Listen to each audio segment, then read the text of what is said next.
মানে basic level থেকে বলতে চাচ্ছি যে আমরা যখন কোনো একটা প্রোগ্রাম লিখি, কোনো একটা সফটওয়্যার যখন দেখি, সেটার পিছনে একটা কোড থাকে, কোড করা যে কোনো ল্যাঙ্গুয়েজে, আমাদের উপর কপিরাইট আইনটা শিথিল আছে, আমাদের বাংলাদেশের উপরে সর্বোন্নত দেশ হিসাবে কপিরাইট আইনটা শিথিল আছে।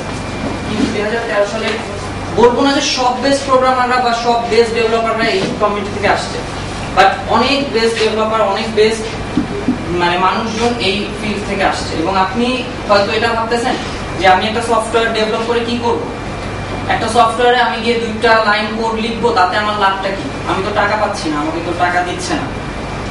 কিন্তু এটার একটা লং টার্ম লাভ আছে। খুব সিম্পল, আমি যদি একদম সব মানে বাদ দিয়ে চিন্তা করি, আমি সব ক্ষেত্রে মিনিমাম জিনিসটা চিন্তা করার জন্য সবাইকে বলতেছি, সেটা হচ্ছে যে ধরেন আপনি মজিলাতে 2টা কোড লিখলেন, ফায়ারফক্সে একটা বাগ ফিক্স করে দিলেন, কথা মজিলা ফাউন্ডেশন তাদের অ্যাবাউট এর মধ্যে ডেভেলপার হিসেবে আপনার নামটা ইনক্লুড করলো, ঠিক আছে, মেল অ্যাড্রেস সহ। আপনি যদি আপনার সিভিতে জাস্ট এই কথাটা লিখতে পারেন যে মজিলা ফায়ারফক্সের একজন ডেভেলপার, তাহলে কিন্তু আপনার মানে সিভিটা অনেক ভারী হয়ে যাবে। এটা একদম নরমাল ক্ষেত্রে বলতে, ঠিক আছে। এটা খুবই একটা ছোট্ট মানে ব্যাপার ডেভেলপিং এর ক্ষেত্রে বা ওপেন সোর্স সফটওয়্যার থেকে আপনি প্রোগ্রামিং করে কিভাবে হেল্প পেতে পারেন, এছাড়া অনেক বড় কিছু শেখা যায়। তো যাই হোক, আজকে আমরা এই ব্যাপারগুলো নিয়ে বেশি আলোচনা করব না, এগুলো নিয়ে বেশি আলোচনা করতে হলে আমাদের আলাদা ওয়ার্কশপ নিতে হবে। আমরা মেইনলি যে কারণে আজকে এসেছি সেটা হচ্ছে যে আমরা আপনাদেরকে ওপেন সোর্স সফটওয়্যারগুলো সম্পর্কে ধারণা দিলাম ফার্স্টে, এবং কিভাবে ইউজ করতে হবে বা কেন আমরা ইউজ করব, ইউজ করলে কি কি ফ্যাসিলিটিস পাবো, এই ব্যাপারগুলো নিয়ে আমরা আজকে মেইনলি ফোকাস করব। তো নরমালি আমরা দেখা যায় যে সবাই কম্পিউটারে উইন্ডোজ এক্সপি বা উইন্ডোজ 7 এগুলো ইউজ করছি। তো লিনাক্স এর নাম হয়তো অনেকে শুনেছেন। লিনাক্স আমরা অনেকে ইউজ করতে ভয় পাই। লিনাক্স হলো অধিকাংশ লিনাক্স, সব লিনাক্সই আপনার ওপেন সোর্স, ঠিক আছে, অধিকাংশগুলোই আপনার ফ্রি পাওয়া যায়, কিছু কিনে ইউজ করতে হয়। তো আমরা এখানে আজকে আপনাদেরকে এই মুহূর্তে ওয়ার্ল্ডে যে সবচেয়ে পপুলার যে লিনাক্স আছে অপারেটিং সিস্টেমটা, সেটা আপনাদেরকে দেখাতে চাচ্ছি। সেটা হচ্ছে উবুন্টু, এবং এটা আপনি কিভাবে ইউজ করবেন সেই জিনিসটা আমরা দেখাবো, এবং কিভাবে ইনস্টল বা এই ব্যাপারগুলো।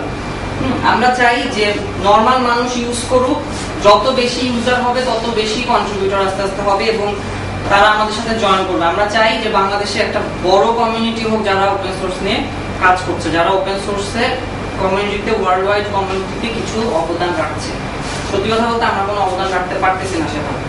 যাই হোক, তো এখানে দেখেন আমি পেন ড্রাইভের মধ্যে আমি ফার্স্টে ফ্লেক্সিবিলিটিটা একটু বলি। সেটা হচ্ছে টোটাল অপারেটিং সিস্টেমটা আমি জাস্ট 2 গিগা একটা পেন ড্রাইভে ইনস্টল করে আনছি, ঠিক আছে। আপনি এই পেন ড্রাইভটা নিয়ে যেখানে খুশি, যে কম্পিউটারে খুশি লাগাবেন, আপনি সেখানে আপনার ইচ্ছা মতো ইউজ করবেন। চাইলে সেখানে ইনস্টল করতে পারেন, না ইচ্ছা করলে ইনস্টল করবেন না। টোটাল জিনিসটা খুবই ফ্লেক্সিবল, ঠিক আছে, টোটালি পোর্টেবল জিনিসটা। তো এখানে দেখেন আমি ফার্স্টে ইনস্টলেশনটা দেখাচ্ছি। ইনস্টল করে আনার পর আমি জাস্ট পেন ড্রাইভটা ইনসার্ট করার পর এখানে দেখেন এরকম একটা আইকন আসছে। 2 রকম ইনস্টলেশন আছে। এটা হচ্ছে ইজি ইনস্টলেশন, এটা হলো উইন্ডোজের পাশাপাশি উইন্ডোজের মধ্যেই থাকবে, সি ড্রাইভেই থাকবে আপনার উবুন্টু ফোল্ডারটা। আরেকটা হচ্ছে একটু অ্যাডভান্স লেভেলের ইনস্টলেশন, সেই ক্ষেত্রে আপনার পার্টিশন বা এই ব্যাপারগুলো মানে আসবে, কিন্তু এই ক্ষেত্রে আপনার পার্টিশন বা ব্যাপারগুলো নিয়ে কোনো চিন্তা করতে হবে না। তো এটার মধ্যে আপনি এরকম পেন ড্রাইভের আইকনটা আছে, এটার মধ্যে আমি ডাবল ক্লিক করলাম, করলে উইবি একটা সফটওয়্যার দেখা যাচ্ছে, উইবি। এটাতে ক্লিক করলে এখানে একটা অপশন আছে, demo and full installation. Second number হচ্ছে install inside Windows, third number হচ্ছে লার্ন মোড। তো ডেমো এন্ড ফুল ইনস্টলেশন আমরা পরে দেখাচ্ছি। প্রথমে আমরা দেখাই ইনস্টল ইনসাইড উইন্ডোজ, যেটা ইজি, যেটা ক্লিক করলাম। এর মধ্যে আপনাকে দেখাবে প্রথমে ইনস্টলেশন ড্রাইভ। ইনস্টলেশন ড্রাইভের মধ্যে যে কয়টা ড্রাইভ মানে আছে, ও সেই কয়টা ড্রাইভের মধ্যে কোন ড্রাইভে আপনি ইনস্টল করতে চান সেটা দেখাই দিবেন, কতখানি জায়গা দিতে চান। তো আমি সি ড্রাইভ আপাতত সিলেক্ট করলাম। এরপর ইনস্টলেশন সাইজ এখান থেকে আপনি কমায় বাড়ায় দিতে পারেন, মিনিমাম 3 জিবি থেকে আপনার যত বড় ইচ্ছা আপনি দিতে পারেন জায়গা। এরপর ডেস্কটপ এনভায়রনমেন্ট উবুন্টু, এটা উবুন্টুই। আচ্ছা, ল্যাঙ্গুয়েজ এখানে আপনার ইচ্ছা যেটা আপনি সিলেক্ট করবেন। ইউজার নেম, আপনার ইউজার নেম। পাসওয়ার্ড, আপনি যে পাসওয়ার্ডটা দিতে চান কম্পিউটারে, যে পাসওয়ার্ডটা আপনি ইউজ করতে চান। অনেকে পাসওয়ার্ডের জায়গায় এসে কনফিউজ হয়ে যায়, সবাই ভাবে পাসওয়ার্ড হচ্ছে আপনার সিরিয়াল কি। খেয়াল রাখতে হবে যে এটা কিন্তু আপনার পাইরেটেড জিনিস না, এর মধ্যে কিন্তু সিরিয়াল কি ব্যাপারটা আসতেছে না। এখানে আপনি যে পাসওয়ার্ডটা দিতে চান সেই পাসওয়ার্ডটা দিবেন পরপর 2 বার দিয়ে ইনস্টলে ক্লিক করলে সে কিছু ফাইল কপি করবে, তারপরে কম্পিউটার রিস্টার্ট হয়ে ইনস্টলেশন আরম্ভ হবে। তো আমি এখন এভাবে ইনস্টল করছি না, আমি সরাসরি চলে যাচ্ছি যে অ্যাডভান্স ইনস্টলেশনটা।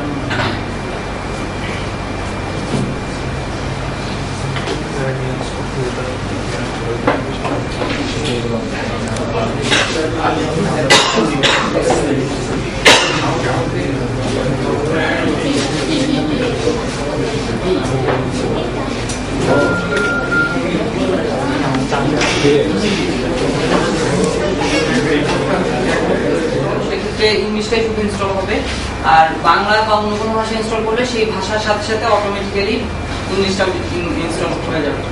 তো আমি ইংলিশ সিলেক্ট করে ফরওয়ার্ড দিলাম।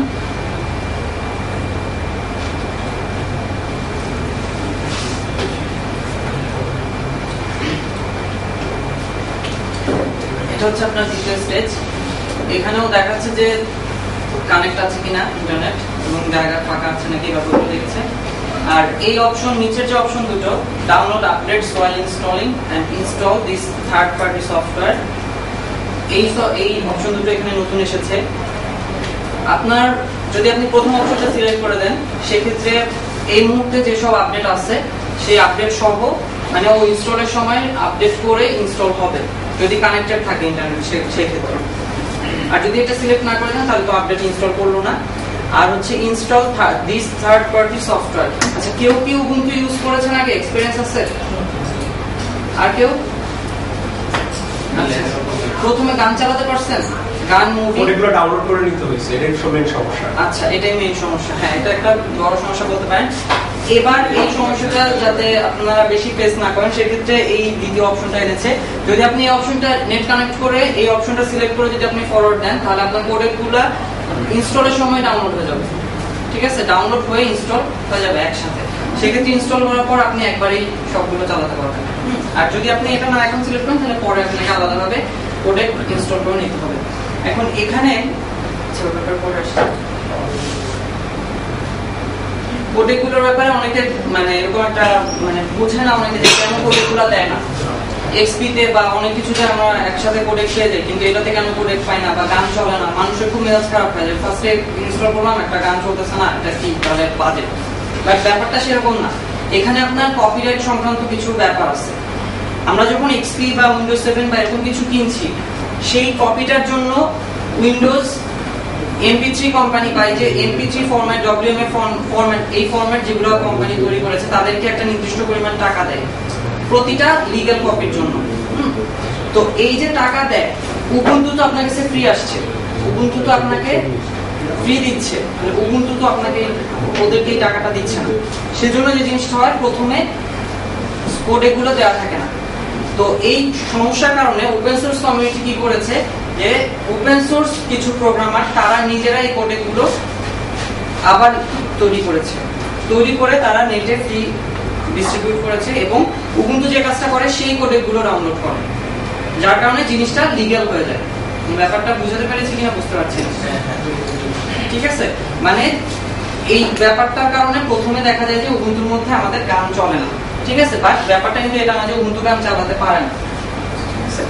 আচ্ছা, এখানে এবার ডিস্ক ড্রাইভ ইনস্টলেশনের ব্যাপারটা আসছে। এই ক্ষেত্রটা আপনারা একটু কেয়ারফুল থাকবেন। অনেকে দেখা যায় প্রথমে উবুন্টু ইনস্টল করতে গিয়ে এই স্টেজটায় না বুঝতে পেরে পুরো কম্পিউটার ফরম্যাট দেয়, পুরো হার্ড ডিস্ক পরিষ্কার হয়ে সব শেষ হয়ে যায়, তখন দোষ পড়ে উবুন্টু করে। হ্যাঁ, তো এই জন্য আমি আপনাদেরকে বলবো যে একটু কেয়ারফুলি, যদি আপনারা কেউ ইন্টারেস্টেড হন তাহলে এটা লিখে রাখতে পারেন, বা আপনাদের যেভাবে ইচ্ছা পরে লাস্টের দিকে একটা কোশ্চেন আনসার সেশন আমি নিব, সেক্ষেত্রে আপনারা তখন কোশ্চেন করতে পারবেন। আচ্ছা, এক্ষেত্রে দেখেন তিনটা অপশন আসছে, ইরেজ উবুন্টু 11.04 এন্ড রিইনস্টল। মানে এই পিসিতে যেহেতু আগে উবুন্টু 11.04 পেয়েছে সেই জন্য অপশনটা দেখাচ্ছে।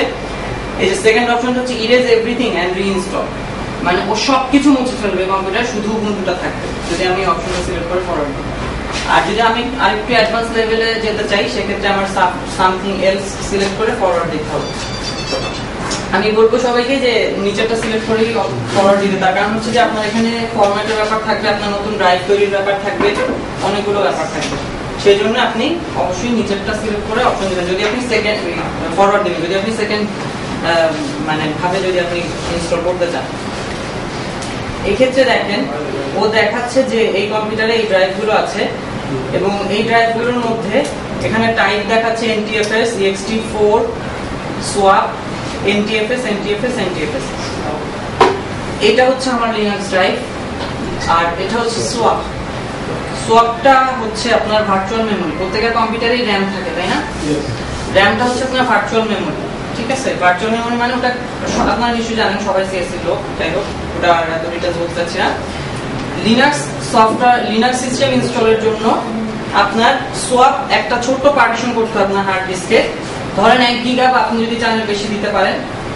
এই ড্রাইভটা লিনাক্স আপনার ভার্চুয়াল মেমরি হিসেবে ইউজ করে, মানে কোনো প্রোগ্রাম যখন রান করছে তখন র্যামের উপরে তারা বেশি লোড না দিয়ে ফার্স্টে তারা এই ড্রাইভটাকে ইউজ করে, দেন তারা র্যামকে ইউজ করে ভার্চুয়াল মেমরি হিসেবে। তখন আপনার পুরো সিস্টেমের লোড কমে যায় এবং স্পিড ভালো হয়।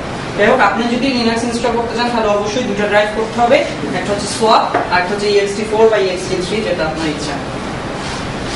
এখন আপনি যে ড্রাইভটা ইনস্টল করবেন সেটা সিলেক্ট করতে হবে।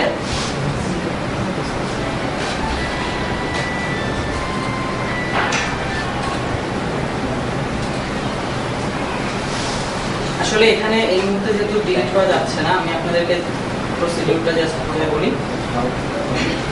সেটা হচ্ছে যে আপনি ধরেন এই ড্রাইভটার মধ্যে আমি ইনস্টল করব NTFS, সেক্ষেত্রে আমার ফার্স্ট এটাকে ডিলিট করে দিতে হবে।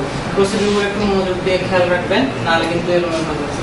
ফার্স্ট এটাকে ডিলিট করে দিতে হবে, দেন এটা আমার ফ্রি স্পেস হিসাবে দেখাবে। এটা কিন্তু তখন কোনো ধরনের কোনো ফরম্যাট এটা নাই, ext4, FAT32, NTFS কোনো ধরনের ফরম্যাটই নাই। ডিলিট করে দিলাম, দেন আমি এটাকে নিউ দিব। এখানে চেঞ্জ অপশনটা চেঞ্জ হয়ে গিয়ে নিউ আসবে। নিউতে ক্লিক করলে তখন আমার অপশন দেখাবে, দেখেন এখানে এরকম একটা অপশন আসবে যে ইউজ অ্যাজ।